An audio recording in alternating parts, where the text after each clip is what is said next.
قال رسول الله صلى الله عليه وسلم إني رسول الله ولن يضيعني الله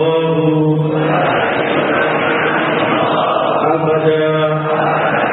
صدق رسول الله صلى الله عليه وسلم إني رسول الله ولن يضيعني الله أبدا. حديث صحيح رواه البخاري في صحيحه.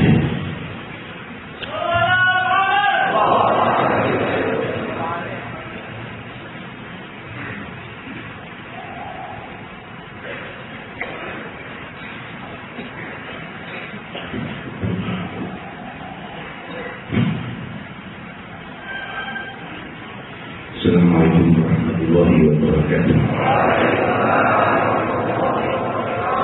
Hamdan li Rabbin khassana bi Muhammadin wa anqadhana min zulmatil jahli wad dayajin. Alhamdulillahi alladhi hadana bi'abdihi al-mukhtar man da'ana ilayhi bil-idhni wa qad nadana labbayka ya man dallana wa hadana. صلى الله وسلم وبارك عليه وعلى آله. الحمد لله الذي جمعنا في هذا المجمع الكريم، والحمد لله الذي جمعنا في هذه الجلسة العظيمة لتعبدك حضرة الله سبحانه وتعالى جل وعلا yang maha mengumpulkan ruh dan jiwa dalam cahaya keluhuran yang abadi, yang maha mengundang hamba-hambanya kepada cahaya keluhuran. Wa idza sa'alaka 'ibadi 'anni fa inni qarib ujibu da'watad da'i idza da'an. Jika hamba-hambaku bertanya tentangku, katakanlah aku dekat. Aku menjawab doa mereka jika mereka berdoa kepadaku dengan jawaban yang jauh lebih agung daripada setiap doa hambanya. Dengan setiap kali hamba meminta, maka berlimpah anugerah beribu kali lebih besar daripada permintaan hamba. Demikian Sang Maha Dermawan dan Maha Luhur. Hadirin hadirat yang dimuliakan Allah, di bulan mulia Dzulqa'dah inilah Allah Subhanahu wa taala menjadikan bulan ini min syahril haram, Dzulqa'dah wa Dzulhijjah wa Muharram wa Rajab.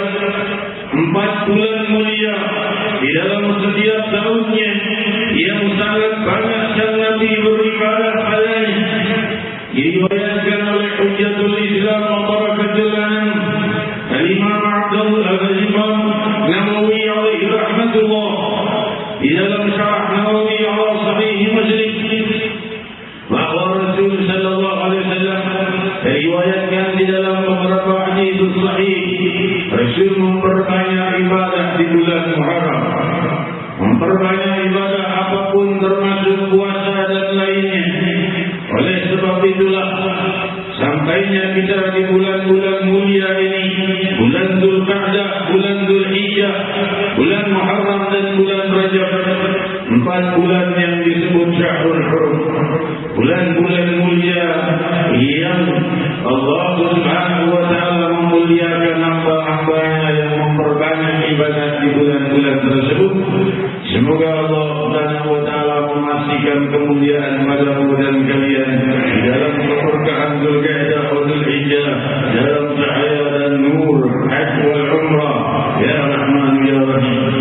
Hadirin hadirat, maka sedemikian banyak kaum muslimin muslimat saudara-saudari kita yang diundang oleh Allah Subhanahu wa taala menuju Baitul Haram, ke dalam kemuliaan Arafah, ke dalam jamuan Haramain Makkah wal Madinah, di dalam medan Safa, medan Marwah, di dalam medan Tawaf dan medan Mina, dalam langkah-langkah keluhuran, di dalam undangan kesucian, Di antara mereka mendapatkan undangan jasadnya, namun jiwanya tidak terundangkan dan tidak terikutkan untuk berangkat.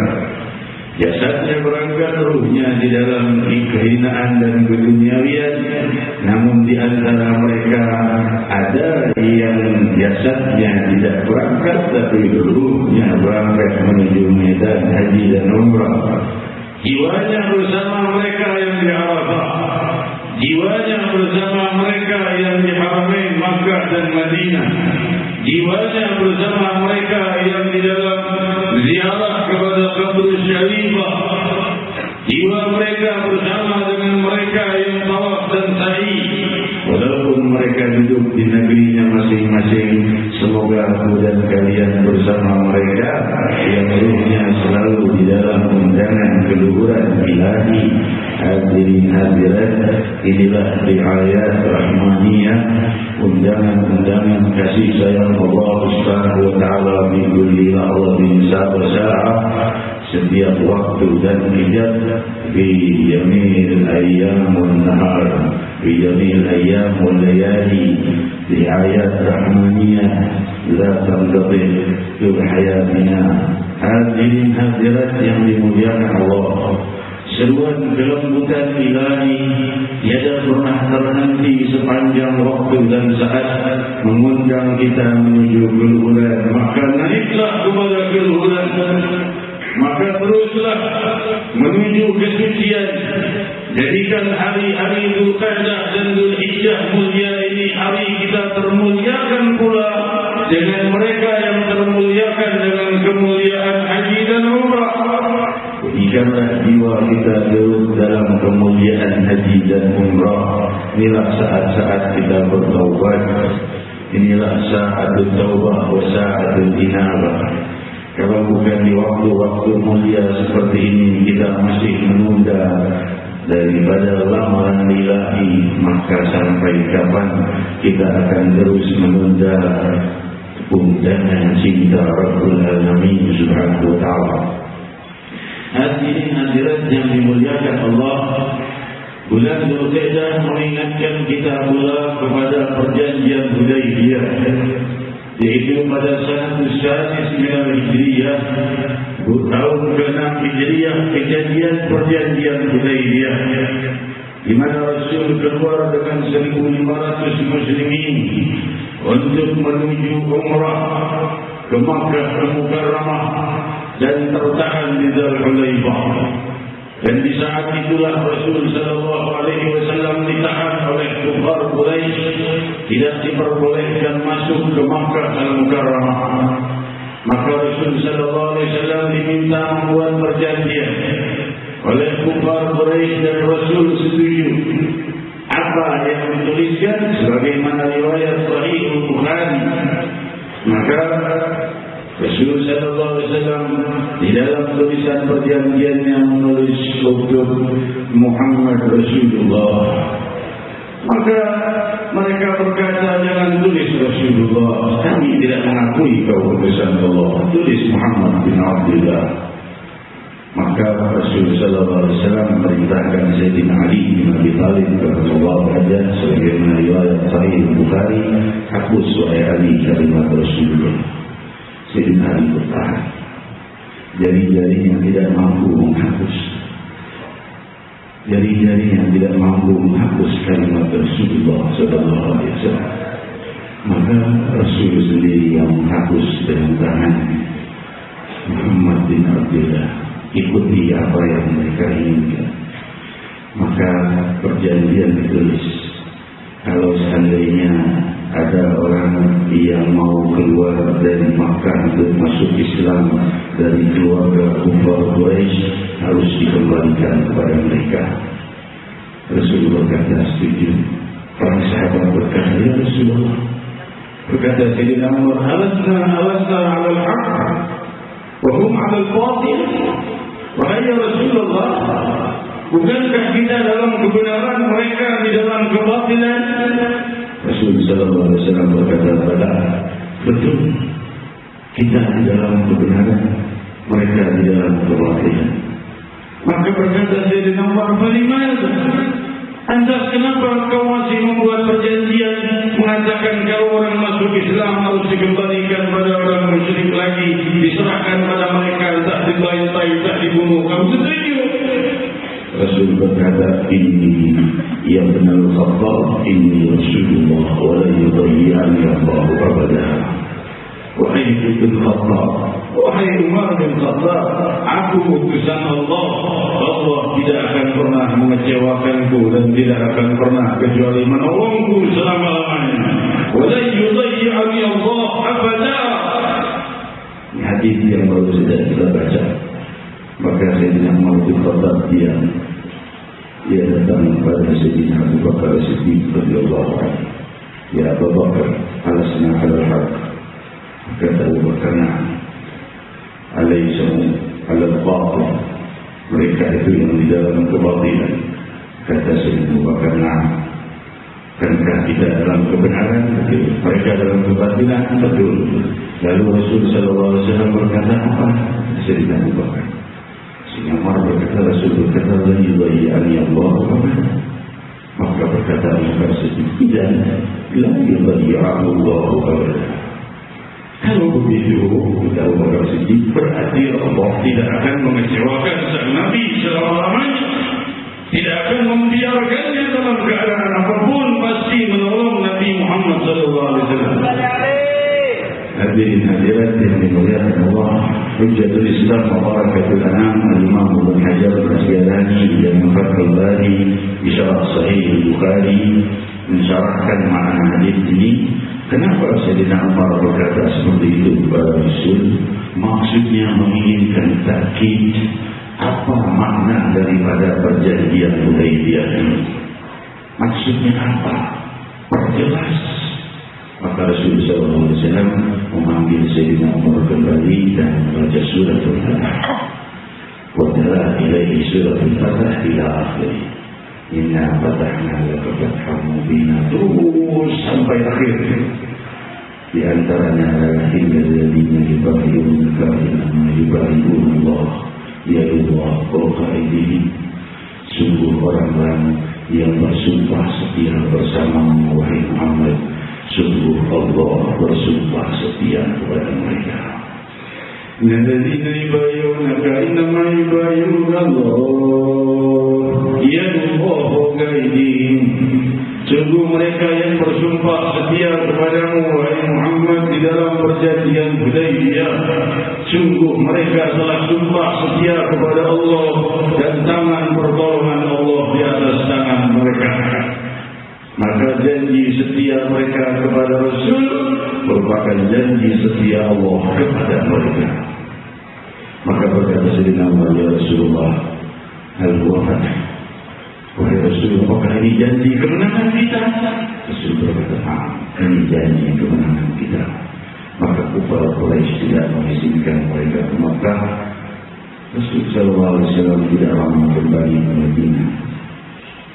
Diriwayatkan dalam Sahih Al-Bukhari jika mereka saat itu dalam kehausan, maka Rasul diberi sebuah bidih air bersyariah minum. Diberi air satu bejana kecil, Rasul minum, wanas hawaleh. Orang sudah berdiri di hadapan Rasul, semuanya mengerubungi. Rasul tanya, "Mandukum? Kenapa kalian ini?" Ya Rasulullah, ma bagaimana ada? Ya Rasulullah, tidak ada air kecuali itu yang di hadapan kita semua kehabisan air 1.500 orang. Maka Rasulullah SAW memerintahkan mengambil bejana yang lebih besar dan luas. Lantas beliau menaruhkan jarinya di dalam bejana besar itu. Nabi Al-Ma'am Asabihi Sallallahu Alaihi Wasallam. Maka mengalirlah air dari jari-jari Rasulullah SAW. Para sahabat berkata, "Fasyaribna wa tawaddaina, fasyaribna wa tawaddana, fasyaribna wa tawaddana. Kunna law kunna mi'at alif laqafana." Dikir riwayat Sahih Bukhari. Kita minum, kita wudu, kita minum, kita wudu. Jumlah kami 1.500. Law kunna mi'at alif laqafana. Kalau kami 100.000 orang akan mencukupi kami, karena air itu terus mengalir dari jari-jari Muhammad Rasulullah. Kenapa beliau Makkah mengikuti perjanjian kufar Quraisy. Padahal beliau bisa mempunyai mukjizat sekali mengangkat tangannya untuk memandang semua kufar Quraisy akan terpendam di dalam bumi. Hadirin hadirat yang dimuliakan Allah, namun beberapa waktu kemudian datanglah waktu Fatah Makkah dan terbukalah Makkah selama-lamanya, tidak disentuh kufar selama-lamanya.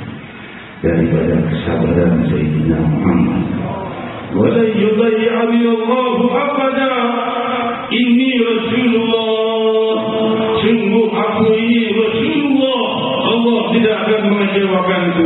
Mundur beliau di perjanjian Hudaybiyah, membuat kembalinya kemenangan di Makkah sampai kiamat. Tidak pernah ada satupun kufar Quraisy yang bisa lagi menaruh satupun daripada berhala di Ka'bah. Demikian kemenangan Nabi Sayyidina Muhammad. Berkata Allah radhiyallahu anhu dalam Sahih Bukhari, aku melihat ta'zim, pengagungan rakyat ila Kaisar, ila Kisra. Aku melihat pengagungan mereka kepada Kaisar Persia. Aku melihat pengagungan rakyat terhadap Kaisar Romawi. Aku melihat pengagungan rakyat terhadap Kaisar Najasyi dan lain sebagainya. Tidak pernah melihat ta'zim ashab Muhammadan. Tidak pernah melihat pengagungan seperti pengagungannya sahabat Nabi Muhammad kepada Nabi Muhammad sallallahu alaihi wasallam.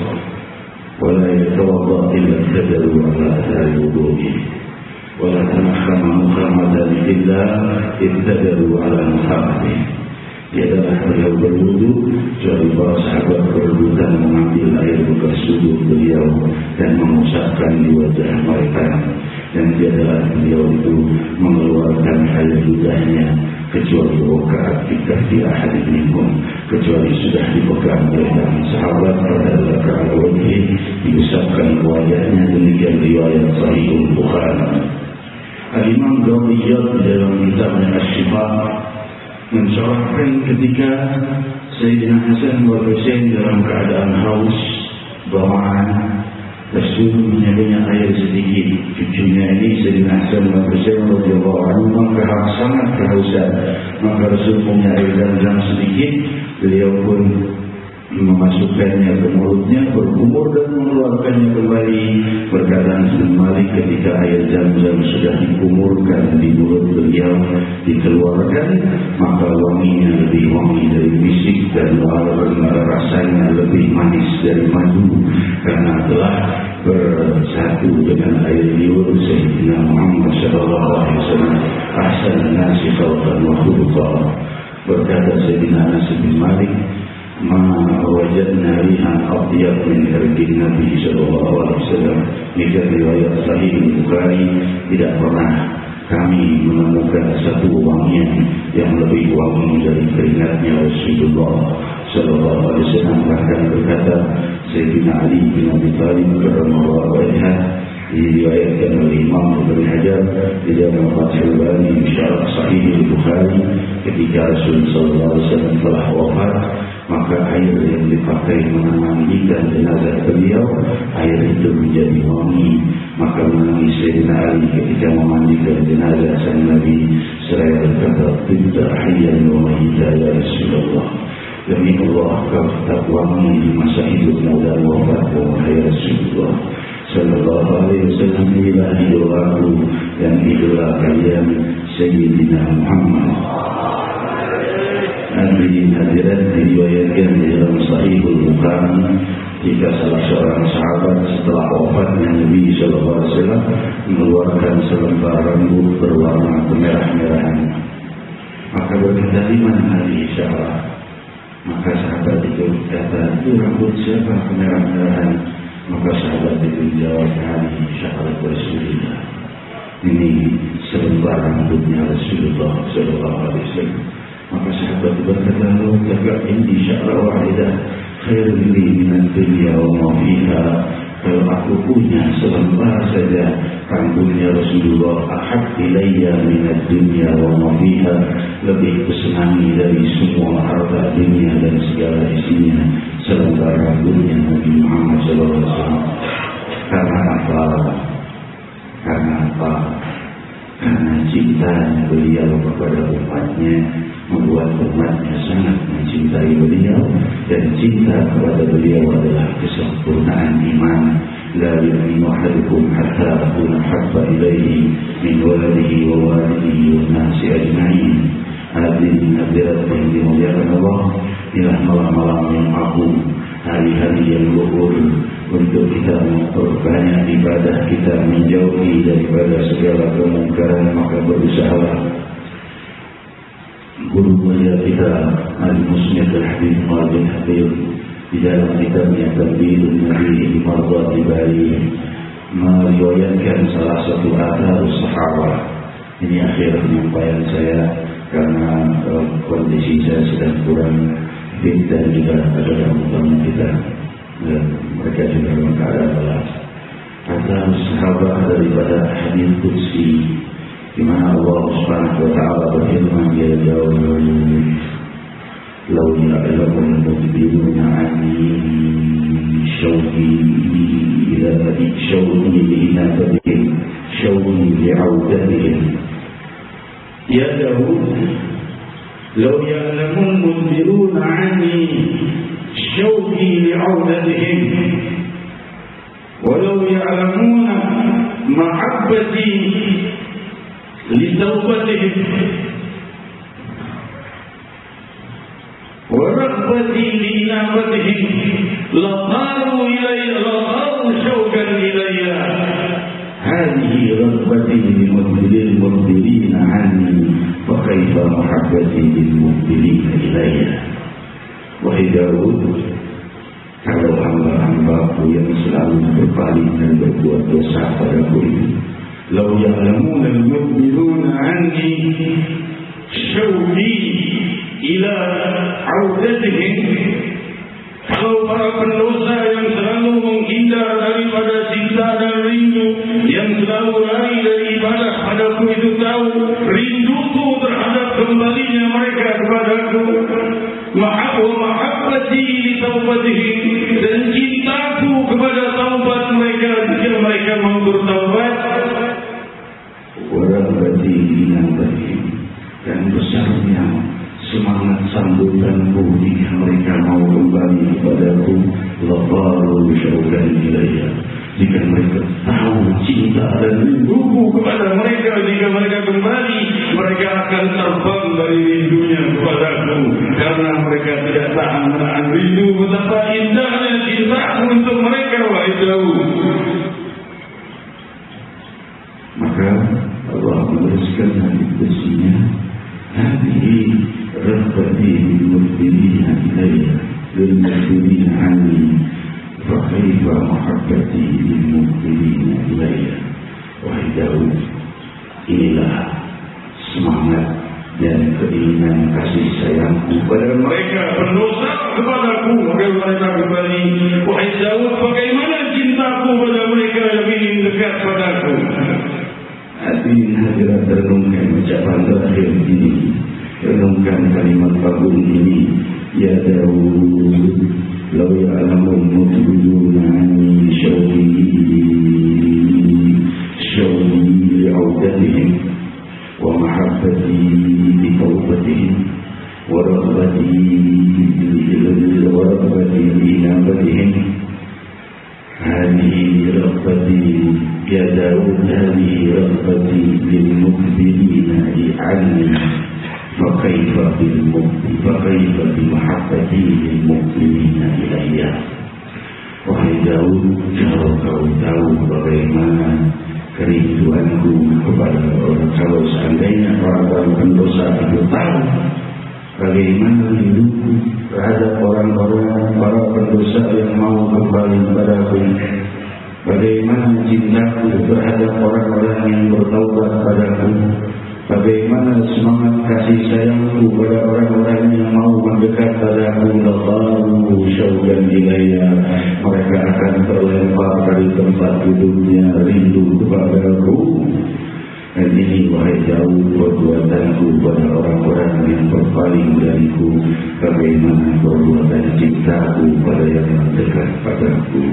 Hadirin hadirat, kita berdoa kepada Allah yang Maha memuliakan hamba yang ingin dekat padanya. Wahai yang memuliakan dan meminta dan mencintai para pendosa untuk kembali kepada taubat, kami kembali kepada keindahan kehidupan Rabbi dan ambillah nama yang Maha Indah. Ya Allah, cinta dan rindunya, jalanlah kebahagiaan dunia dan akhirat. Waqulu jami'an ya Allah, ya Allah, ya Allah, ya Allah.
InsyaAllah